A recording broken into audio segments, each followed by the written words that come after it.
اب حضرت شیخ الہند رحمۃ اللہ علیہ کو جب غسل دیا گیا تو شیخ الہند رحمۃ اللہ علیہ کی پیٹھ کے اوپر زخموں کے نشان تھے، کسی نے کبھی دیکھے ہی نہیں تھے۔ غسل دینے والے بڑے حیران، انہوں نے گھر والوں سے پوچھوایا، انہوں نے کہا جی حضرت کی عادت تھی کہ ایک بنیان تو اپنے جسم پہ رکھتے ہی تھے، عادتاً رکھتے تھے، ہمیں بھی کبھی پشت ننگی ایسے دیکھنے کا موقع نہیں ملا۔ تو جب گھر کے لوگوں کو بھی نہیں پتا تو اب عقدہ کون کھولے؟ بالآخر حضرت مدنی رحمۃ اللہ تشریف لائے تو لوگوں نے پوچھا کہ جی آپ ساتھ تھے مالٹا میں، آپ بتائیں کہ شیخ الہند رحمۃ اللہ علیہ کی پیٹھ پہ زخموں کے نشان کیسے تھے؟ تو حضرت مدنی رحمۃ اللہ کی آنکھوں میں آنسو آ گئے، فرمانے لگے کہ میرے شیخ نے مجھ سے عہد لیا تھا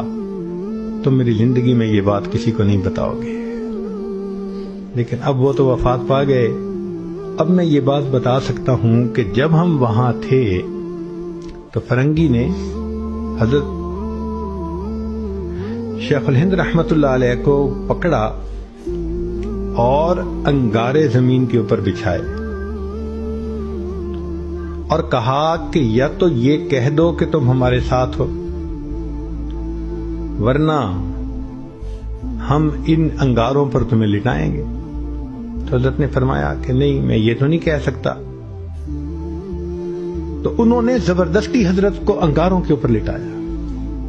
انگاروں پر لیٹنے کی وجہ سے کمر جل گئی، اور حضرت جب شام کو آئے کمرے میں تو لیٹا نہیں جاتا تھا، تکلیف کی وجہ سے صرف بیٹھے ہوئے تھے اور کراہنے کی آواز نکلتی تھی، اور ہم شاگرد اس وقت قربان ہو رہے تھے کہ حضرت آپ نے اتنی تکلیف اٹھائی، کوئی ذومانی بات کر دیتے۔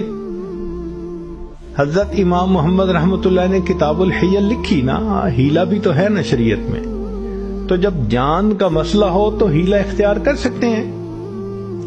تو حضرت آپ کوئی ایسا لفظ کہہ دیتے، کوئی بات کر دیتے کہ وہ مطمئن ہو جاتے اور آپ کو تکلیف نہ دیتے۔ تو جب یہ کہا تو اس وقت